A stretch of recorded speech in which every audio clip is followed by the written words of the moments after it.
আসসালামাইকুম, আমি আছি টিএসসি রাজু ভাস্কর্যের সামনে। এখানে অনেক দর্শনার্থী আছে, তাদেরকে আমি ইনস্ট্যান্ট কিছু প্রশ্ন করব। আসলে সংসার সুখ সুখ আসে কিসে, টাকায় নাকি ভালোবাসায়? একটা সংসার সুখ আসে কিসে? আসসালামু আলাইকুম ভাই, ভালো আছেন? ওয়ালাইকুম সালাম, আলহামদুলিল্লাহ ভালো আছি। জি, আমি আপনাদেরকে দুইজনে একটি প্রশ্ন করব, প্রশ্নটার অ্যান্সার দিবেন আপনারা। আসলে সংসার সুখ আসে কিসে, টাকায় নাকি ভালোবাসায়? দুটোটাই দুটোটাই। দুটোটাই। আপু, আপনার কাছে কি মনে হয়? টাকায়। টাকায়? শিওর? ভালোবাসা? আচ্ছা, ঠিক আছে। আমরা আরো আছে পরবর্তী তারে কাউরে জিগাই যে ভাই, আপনার কাছে একই প্রশ্ন, সংসার আসলে সুখ আসে কিসের জন্য?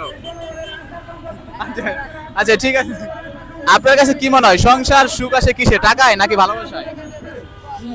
ভালোবাসে। ভালোবাসায়? হুম। শিওর? হুম। এই যে অনেকজনে বলে যে টাকা, এটা আসলে কারণ কি? টাকার কারণ হলে ইনকাম করবে, এই আর কি টাকার মানে কি। আর ভালোবাসা আচ্ছা, ঠিক আছে। আপু, আমি আপনার কাছে জানতে চাই, আপনি যে বলেন ভালোবাসায় সংসার টাকায় সুখ হয়, আসলে টাকাই কি সব? হ্যাঁ, টাকাই টাকাই সব? টাকাই সব। ভাই, আপনার কাছে কি ভালোবাসাই সব? ভালোবাসার টাকা দুটোটাই লাগে, একটা তো আর হয় না। আচ্ছা, আপনি টাকাকে এত ভালোবাসেন কেন?